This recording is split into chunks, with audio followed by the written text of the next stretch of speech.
ಮನುಷ್ಯನಿಗೆ ಚಮತ್ಕಾರಗಳು ಬೇಕು.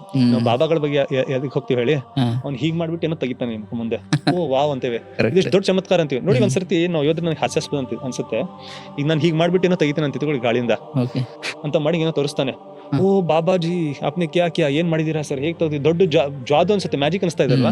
ನಾನು ಅಂತ ಇದೀನಿ, ಇದು ಏನು ಮಾಡ್ದೇನೆ ಇಷ್ಟು ದೊಡ್ಡ ಬ್ರಹ್ಮಾಂಡನ ಸೃಷ್ಟಿ ಮಾಡಿದಾನೆ 14 ಬಿಲಿಯನ್ ವರ್ಷ ಮುಂಚೆ, ಅದಕ್ಕಿಂತ ದೊಡ್ಡ ಮ್ಯಾಜಿಕ್ ಇದು ಅಲ್ವಾ. ಕರೆಕ್ಟ್. ಆ ಬೀಜದಿಂದ ಒಂದು ಮರ ಬಂದಿದೆ, ಎಂತ ಮರ ಅದು ಗೊತ್ತಾ, ಆಲದ ಮರ ನೋಡ್ತೀವಲ್ವಾ ನಾವು, ಹೇಗಿರುತ್ತೆ ನೋಡಿದ್ರೆ ಅಗಾಧ, ಅದ್ರ ಮುಂದೆ ನಾವೇನಿಲ್ಲ ಅನ್ಸುತ್ತೆ, ಎಲ್ಲಿಂದ ಬಂದಿದೆ ಅದು ಆಲದ ಮರ, ಚಿಕ್ಕ ಬೀಜ ಇಷ್ಟೇ, ಅದು ನಮ್ಗೆ ಮ್ಯಾಜಿಕ್ ಅನ್ಸಲ್ವಾ. ಒಣಗೋಗಿರೋ ಭೂಮಿ ಮೇಲೆ ಮಳೆ ನೀರು ಬರುತ್ತೆ, ಹಸಿರು ಹುಲ್ ಸಿಗುತ್ತೆ ಅಲ್ಲಿ, ಅದು ಮ್ಯಾಜಿಕ್ ಅನ್ಸಲ್ವಾ. ಮನುಷ್ಯನಿಗೆ ಇದೆಲ್ಲ ಚಮತ್ಕಾರ ಅನ್ಸಲ್ಲ, ಇದು ಅಜ್ಞಾನ. ನಾವು ಕಣ್ ತರದು ಕಾಮನ್ ಸೆನ್ಸ್ ಇಂದ ಯೋಚಿಸಿದ್ರೆ ಇದೆಲ್ಲ ಚಮತ್ಕಾರ ನಮ್ಮ ಮುಂದೆ ಇದೆ.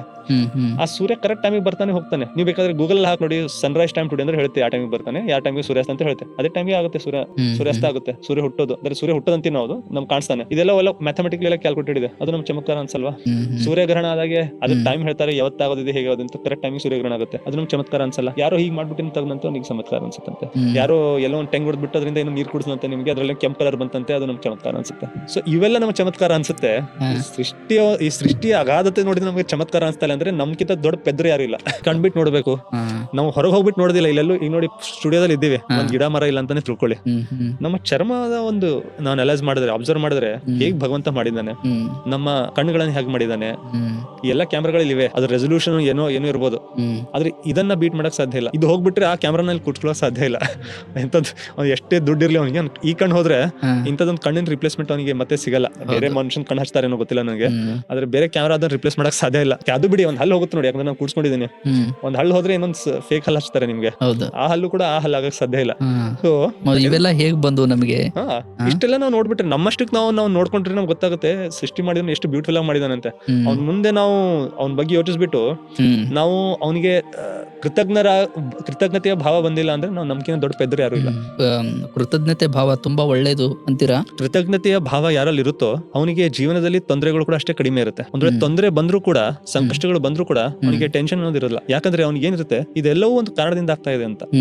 ನಾವು ಭಗವಂತನಲ್ಲಿ ಯಾಕೆ ನಂಬಬೇಕು ಅನ್ನೋದ್ರು, ಬರೀ ದೇವರು ಇದ್ದಾನೆ, ಬ್ರಹ್ಮಾಂಡ ಇದೆ, ಇದಕ್ಕೆ ಹಿಂದೆ ಒಬ್ಬ ದೇವ್ರು ಇದ್ದಾನೆ, ಅವನೇ ಇದನ್ನೆಲ್ಲ ಸೃಷ್ಟಿ ಮಾಡಿದಾನೆ ಅಂತ ಆ ಒಂದು ಬರೀ ಒಂದು ತರ್ಕದ ಒಂದು ಇದರಿಂದ ಹೇಳ್ತಾ ಇಲ್ಲ.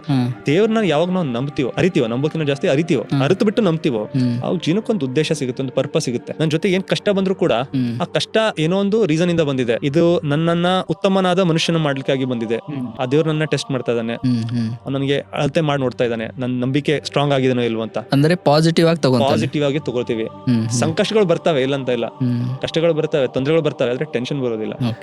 ಎಷ್ಟು ಜನರಿಗೆ ಸಂಕಷ್ಟಗಳಿಲ್ಲ, ಇದಿಲ್ಲ, ಆದ್ರೆ ಟೆನ್ಷನ್ ಇದೆ. ಯಾಕಂದ್ರೆ ಅವರಿಗೆ ಇದರಿಂದ ಏನು ಪರ್ಪಸ್ ಕಾಣಿಸ್ತಾ ಇಲ್ಲಲ್ವಾ. ಯಾಕೆ ಡಿಪ್ರೆಷನ್ ಯಾಕೆ ಹೋಗ್ತಾರೆ ಜನರು, ಅದಕ್ಕೆಲ್ಲ ಮೀನಿಂಗ್ಲೆಸ್ ಅನ್ಸ್ತಾರೆ. ಇನ್ಫ್ಯಾಕ್ಟ್ ನೀವು ವೆಸ್ಟ್ ನಲ್ಲಿ ನೀವು ಯಾರಾದ್ರೂ ಗೂಗಲ್ ಮಾಡಿ ನೋಡ್ಬೋದು, ನೀವು ಸರ್ಚ್ ಮಾಡ್ಬಿಟ್ಟು ಕ್ರೈಸಿಸ್ ಏನಿದೆ, ಎಕ್ಸಿಸ್ಟೆನ್ಷಿಯಲ್ ಕ್ರೈಸಿಸ್ ಅಂತ ಹೇಳ್ತಾರೆ. ನಾನು ಯಾಕಾದ್ರೂ ಇದ್ದೀನಿ, ನೋಡ್ಸಿ ನೋಡಿ, ನೀವು ಯಾಕಾದ್ರೂ ಇದ್ದೀನಪ್ಪ ನಾನು ಅಂತ ಒಂದು ಇದಕ್ಕೆ ಎಕ್ಸಿಸ್ಟೆನ್ಷಿಯಲ್ ಕ್ರೈಸಿಸ್ ಅಂತಾರೆ. ಈ ಒಂದು ಕಾಯಿಲೆಯಿಂದ ಜನರು ಬೆಳ್ತಾ ಇದ್ದಾರೆ. ನಾನು ಅವ್ರಿಗೆ ಕೀಳಾಗಿ ನೋಡ್ತಾ ಇಲ್ಲ, ನಾನು ಇರೋ ಪ್ರಾಬ್ಲಮ್ ಅನ್ನು ಇದ್ದಾಗ ಹೇಳ್ತಾ ಇದ್ದೀನಿ. ಯಾಕಿಲ್ಲ ಅಂದ್ರೆ ಎವ್ರಿಥಿಂಗ್ ಇಸ್ ಮೀನಿಂಗ್ಲೆಸ್, ಪರ್ಪಸ್ಲೆಸ್ನೆಸ್ ಏನಿದೆ ಅಲ್ವಾ, ಅದು ನನ್ನ ಪ್ರಕಾರ ಇವತ್ತಿನ ಒಂದು ಜನರೇಷನ್ ಎಲ್ಲಕ್ಕಿಂತ ದೊಡ್ಡ ಕಾಯಿಲೆ. ಅದಕ್ಕೆ ಇವಾಗ ತುಂಬಾ ಜನ ಡಿಪ್ರೆಷನ್ ಅದು ನಿಜ. ಅಂದ್ರೆ ಡಿಪ್ರೆಷನ್ ಅಂದ್ರೆ ನಾವು ಎಲ್ರಿಗೂ ಅದಕ್ಕೆ ಕ್ಲಿನಿಕಲ್ ಡಿಪ್ರೆಷನ್ ಅಂತ ಇದೆ, ಅವರು ಸ್ಪೆಷಲಿಸ್ಟ್ ಹತ್ರ ಹೋಗ್ಬೇಕು. ನಾವು ಯಾವ್ದು ಅಡ್ವೈಸ್ ಕೊಡ್ತಾ ಇಲ್ಲ, ಅದ್ರ ಬಗ್ಗೆ ಹೇಳ್ತಾ ಇಲ್ಲ ನಾನು.